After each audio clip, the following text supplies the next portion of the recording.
Hello, everybody, and thank you for this opportunity to address you this morning as the incoming president for 2018. And Christine, I'd like to publicly thank you for your leadership throughout this year one more time.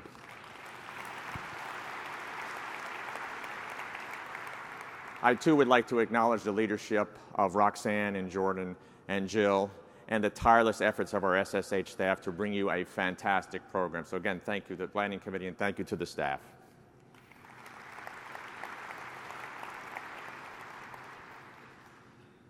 So this is an opportunity for me to address you for the first time as your incoming president so that we can get to know each other a little bit and you can understand a little bit about what I'm looking for in my vision of the society this coming year. I have no disclosures. I'm from the government. I'm here to help you, okay? I'd like to welcome all of you, all simulation professionals from around the world to our IMSH 2018. If you're a new member and you're here or a new guest, please take a look at the program. Lots to do, lots to see. Please ask lots of questions. Plenty of veterans around here will be happy to answer them. And I hope you take a fistful of business cards home to learn and to get motivated when you get back to work and start your day job. I'd also like to take this opportunity to tell our veteran attendees here at IMSH to please reach out to our new members. Make them feel welcome. You can get lost in this place. It's so huge. Make them feel welcome, point them in the right direction, give them some mentorship. I'd appreciate that. I'd like to take some time to tell you about me because many of you may know me by name, but you don't know much about me, and I think it impacts upon how I'm going to lead in this year, and I think you should know about that. So let's begin. I was born in the United States and grew up in the state of New Jersey. Where are my peeps out there? Very good, from New Jersey. I was the son, my father was an Italian immigrant, my mother was an American citizen, and in my home, my mother spoke English to my father to teach him English, so I know English, but my Italian is not very good. But they always argued in Italian, so I know the bad words in Italian, but some people say I don't know English either. I speak with a New York accent because my hometown of Newark, New Jersey is about 10 miles west of New York City. So if I get really excited and I say things that don't sound right, that's just my accent, so put up with me there. The society, this SSH, is a society of simulation professionals from around the world, and we get our strength from our people, from all of you, from all walks of life, from all over the world, from all different modalities in simulation. That is a tremendous strength in our society and something that allows us to help us solve the problems of simulation we have locally, regionally, nationally, and internationally. So let's take advantage of that. When I grew up, my parents thought I might want to be a sailor. So when I was 3 years old, they put me in a sailor suit. So I am a proud first-class petty officer here at 3, but not really knowing what I wanted to do, but they gave me this early idea. Apparently, in the 1950s, when this picture was taken, everybody was in a sailor suit, so I guess it's okay. Early on, I tried to figure out what I wanted to be in life. Early on, I thought I was going to be a space engineer. I was going to design rocket ships because I grew up in the space age. And Dave Gaba and I still talk about the space age today, so if you see him and we're talking about space launches, that's okay. That's our early childhood dream, and even today, I keep in touch with folks on spaceflightnow.com and watch launches live on TV in the middle of the night, and people think I'm crazy, but that's just me. My second love, believe it or not, was weather, meteorology. So when I was young, I loved looking at weather maps, so everybody else was reading the sports page. And I would have a little weather station in my house and make measurements. I guess I was a little scientist then. And even today, I have a weather station still in my home. But I never did become the weatherman I thought I might be. Instead, at 21, I moved from New Jersey to Washington, D.C., where I learned the science of medicine at Georgetown University. Oh, good, let's go for Georgetown, yes. 1 week after graduation and getting my MD, I married my college sweetheart, Cindy Lopreiato, and we've been happily married now for 37 years. And that's our wedding photo, so I had a lot darker hair then. And I got rid of the mustache 20 years ago, so. I trained after graduation as a pediatrician, and I am still a general pediatrician. I'm a primary care physician. And I love this picture. It hangs in my office. Someone took it many, many years ago because it says all about me, what I'd like people to know about me. And that is, as a primary care physician, I'm interested in two things. I'm interested in continuity of care, getting to know the patient and the family, following their progress over time. And I'm interested in long-term outcomes and the future, because I deal with the future every day in the children I take care of. And how does that relate to how I'm going to behave as president? Well, as president, I'm interested in you, all of our members. I'm interested in your progress. I'm interested in following you along. So come up and tell me what you do, and tell me how you're doing and what's happening. I'd like to hear those kind of stories. And as society president, I'm going to be interested in long-term outcomes, and I'm going to be interested in the future, because that's just my nature from being a primary care physician. So it turns out I did become a sailor. In order to go to medical school, I joined the United States Navy right after I was accepted, and I spent 31 years in uniform as a general pediatrician with various duty assignments around the world. And what I learned in the Navy was how to be a good physician. I learned how to be a leader, an administrator, an educator. And I learned about simulation. I learned, you might be interested, that why does the Navy or the Army or the Air Force have pediatricians? Aren't they all adults in the service? And the answer is, in the Department of Defense healthcare system in the United States, we have 9 million beneficiaries. We're the largest HMO in the United States.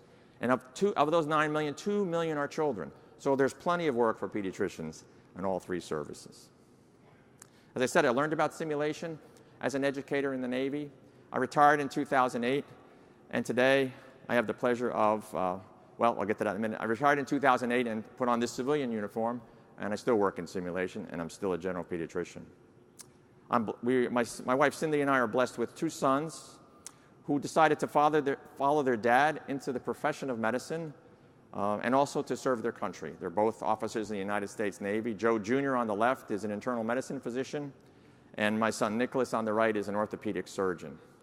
So for those of you in the U.S. healthcare system, you'll get this. This is my Medicare health plan, okay?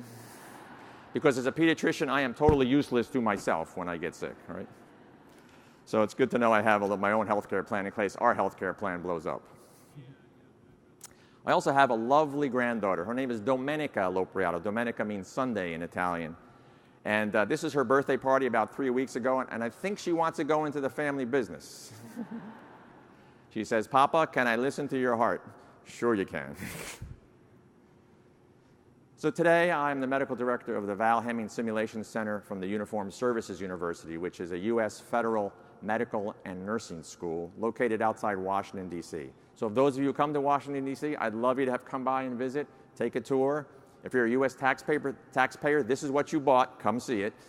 And I'd be happy to host you and talk about simulation. All right, enough about me. Let's talk about you as a professional. You are professional simulationists from all around the world. And as Christine said, I believe, she believes, the leadership of society believes now that we have really moved from an occupation, just a job, to a true profession. A true profession.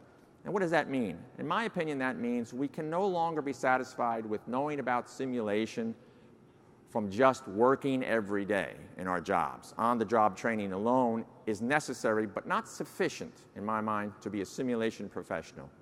We need to go beyond that. We have a body of knowledge and experience and practice in theory that's developed over the last 20 to 30 years that now I truly believe we can be specialists in healthcare. Specialists, which means we need to go to school. That means we need to read, we need to engage, we need to be lifelong learners. So, attend a webinar. SSH sponsors many of them. I especially urge a webinar in a modality you're not familiar with. That's part of becoming a professional.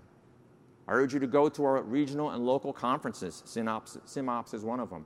Especially if operations is not your strong suit. Go. Why? To learn more about that aspect of simulation. Enhances your professional experience and integrity. Read journals. Why? Keeping up with the latest in theory and practice and innovation. Our journal is an excellent journal, and our editor, Mark Sherbo, is an excellent editor, so I encourage you to read that journal every month. There are other journals to read, too. We're not the only one. They're open access, many of them. Keep up to date. There are textbooks to read. There's probably a new textbook in simulation every week, it seems. We have an excellent textbook in our society. Buy a copy for you and for folks at work and leave it around. Read that textbook. This is all about lifelong learning, which can occur anywhere throughout the world today. And I encourage you to do that and continue to learn, especially in those modalities that you're not comfortable with. Don't be an expert in one Be an expert in one, but be familiar and comfortable in the others. SPs, augmented reality, virtual reality, task trainers, mannequins. I urge you to be a professional. You would know something about all of those. And how do you determine whether you are really a professional when you have arrived? One of the ways you can do this is becoming certified, either as a healthcare simulation educator or simulation operations specialist. This you do not because you might get a raise. That's good. You do this not because the certificate looks good on your wall. It will. But you do this for yourself. You do this to say, I am a simulation professional. I have studied, I've taken an exam, I have proved to everyone else that I know what I'm talking about. That's part of being a professional. Again, lifelong learning occurs around the world. There's no excuse anymore to say, I don't have access to simulation education, literature, practice, and theory. You do. So take advantage of all the resources around you. If you are a manager, a director, a regulator, think seriously about getting programs accredited. Why? Accredited programs demonstrate the best practices of simulation healthcare, and we do this because we want to have the best outcomes for our patients and the best outcomes in our centers for learners. Accreditation shows that someone else on the outside has come and said, yes, you in fact do have or do adhere to the accepted principles and practices of simulation, and is a badge of honor in my career, in my experience, and my advice. All right, so to end up here, what does Lopreiato think about for the future? What are the themes he will emphasize in his presidential year? Two themes. One is, we are simulation professionals. Our society will continue to be engaged with all the simulationists around the world that we can, and we'd love to be engaged to keep ourselves as a society vibrant and active, and as I say, we draw our strength from engaging in the global community. And second, as leaders, I and our board of directors are committed to being your servants. We adhere to the servant leadership model, which says we are not here to serve and for you to follow, but we are here to lead. And we will help you be leaders in your local, regional, and national places. We will help you be leaders because I know that you are the future. So servant leadership is going to be our mantra. We are here to serve you. The second point I want to make in my presidential year is value. And by value, I mean I want to enhance the products and services available to you, our members, who pay your dues every year, to get value out of that. So we'll be looking at enhancing products and services to deliver to you as a member, as a membership value. So if you are not a member of SSH while you're here at IMSH, please consider joining, because we have some exciting products that we're going to roll out ahead in the future. And the other part of value is, I believe we need to show to regulators, ministers of health, insurance companies, healthcare administrators who know just a little bit about simulation, about the value of healthcare simulation for patient care. It goes beyond patient safety, patient care. Because I firmly believe simulation is an integral part of patient care, is as important as surgery and medicines. That's how strongly I feel. And I think we have to convince others of that value. All right, lastly, why do we get up in the morning? Why do we do what we do every day?